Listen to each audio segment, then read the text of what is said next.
My goal in building this project was to create a machine that embodied the classic look and feel of the machine presented in Turing's 1937 paper on computable numbers. At the heart of the machine is the read-write head. It has the ability to write, read, and erase from the tape.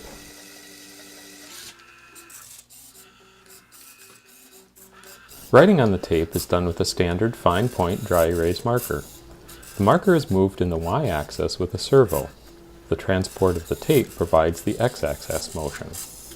The marker is lowered and lifted from the tape with an additional servo. Erasure of the tape is accomplished with a felt-covered cylinder. A small gearhead DC motor rotates the cylinder through a toothed belt and pulley system.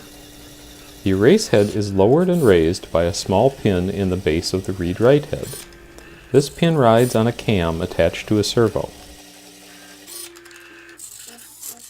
To read the characters on the tape, a TSL 1401 line scan camera is used. This camera captures a single row of 128 grayscale pixels.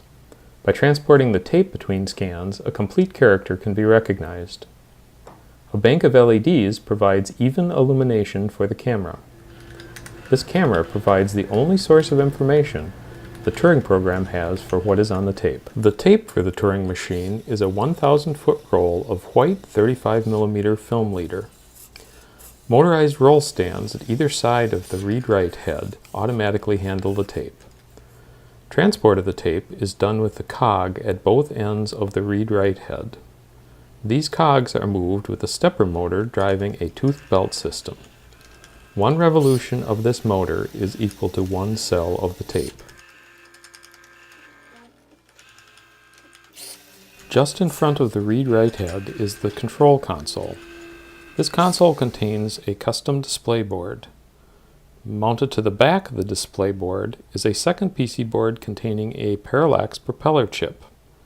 The propeller chip provides all the control for the machine. Adjacent to the propeller board is a third PC board that provides power and control to the servos and motors. The control panel of the machine gives you access to all of its functions.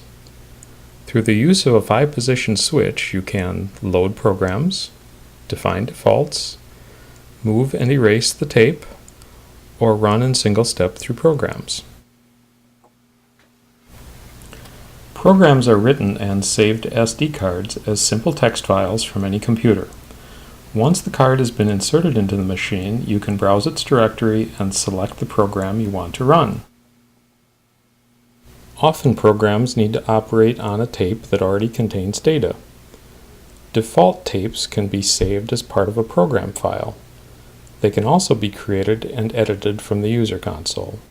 Once a program has been loaded, it is started from the console. In this example, the machine is running a simple binary counting program. First, the default starting data is written to the tape. After the default tape is written, the tape is returned to the first tape position, and control is turned over to the Turing transition rules that were loaded from the SD card. While the program is running, 3 LED displays provide feedback. This includes the current machine state, the tape position, and a running count of the operations completed so far. Additionally, the 4-line LCD display shows the transition rules that apply to the current machine state. Each loop of the Turing program reads the current cell from the tape and uses the transition rules to determine if that cell of the tape needs changed. If it does, the cell is erased and written with the new character. It then changes the state of the machine if needed, and the loop starts again. In this simple binary counting program, the binary number is incremented each time the tape makes a full transition from the least significant bit to the most significant bit and back again. In this example, the machine is counting from 11 to 16. Because it takes 50 operations to do this, I have sped up the video to save time. When the machine reaches a halt state as defined in the transition tables, the Turing program exits from its loop and control is returned to the console.